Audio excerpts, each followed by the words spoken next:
तराजुर गोटे पार्श्वर भारतर जम्मू काश्मीर उच्छेद घटना तो अन्य एक पार्श्वर रामराज्य गठनर स्वप्न अनुसूचित जाति जनजाति पछुआ वर्गर जनजाति मान स्थान संरक्षण तो अन्य पार्श्वर जातियाण मनोभाव दूरीकरण नारा जत्र नार्यस्तु पूज्यन्ते रमन्ते तत्र देवतार नारा तो अन्य पार्श्वर असिफा निर्भया भली बलात्कार वृद्धि पर वृद्धि बाहर गणतंत्र सफलता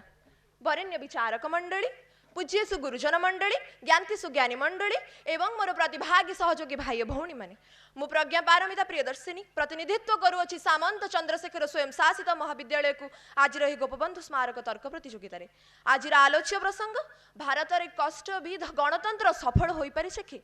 मु संपूर्ण रूप से यार विपक्ष निजर मत पोषण करने जाऊँगी सुजला सुफला शस्य श्यामला मोर आर्य भूमि मोर देवभूमि भारतवर्ष 258 राष्ट्र मध्य 43तम सर्वबृहत गणतांत्रिक राष्ट्र 1947 मसीहा अगस्ट मास 15 तारिख में स्वाधीनतार स्वाद चाखिला 26 जनवरी 1950 मसीह भीमराव आंबेडकर द्वारा प्रणीत होता सर्वप्रथम गणतांत्रिक संविधान अतएव गणतंत्र अर्थ कौन गण अर्थ जनसाधारण तंत्र अर्थ साधन अब्राहम लिंकन को भाषा रे गणतंत्र लोकमानंकर एवं लोकमानंक द्वारा वर्तमान समय गणतंत्र अर्थ कौन जानते आपण मैंने गणतंत्र लोकमानंक पाई नुहे लोकमानंक ठारू अनेक दूर रे लोकमानंक द्वारा नुहे लोकमानंकु किणा जाई एवं लोकमानंकर नुहे अर्थर एवं अन्यायर अतएव गणतंत्र मूल लक्ष्य कौन सार्वभौम धर्मनिरपेक्षता समाजवादी साधारणतंत्र एवं स्वाधीनता प्रकृत में गणतंत्र होइछि कौन पाई जनसाधारण मानक ठारू निर्भय भाव में निजर प्रतिनिधि को निर्वाचन करने जनसाधारण माने जाति धर्म वर्ण निर्विशेष रे चयन करेंगे एक चरित्रवान साधु एवं स्वाक्षर निर्वाचन को तेबे वास्तव में कौन गणतंत्र समस्त लक्ष्य प्रतिपादित हो पारुछि ना गणतंत्र प्रथम विफलता 2 जून 2014 मसीहा धारा 110(6) एक्ट आंध्र प्रदेश पुनर्गठन अनुशासन अनुसार आंध्र प्रदेश और तेलंगाना उच्छेदीकरण विफलता नंबर 2 धारा 370 अनुसार भारतर मुकुट जम्मू काश्मीर को भारत ठारू उच्छेदीकरण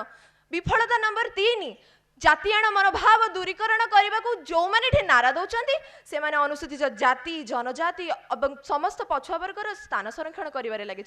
विफलता नंबर 3 स्विस बैंक रे कलाधन जमा उपरे जमा हो चली किंतु गरीब माने सेपटे निजर ऋण सुझी न पारी आत्महत्या कर लगी तेरे वास्तव में गणतंत्र सफल होइछि कोठी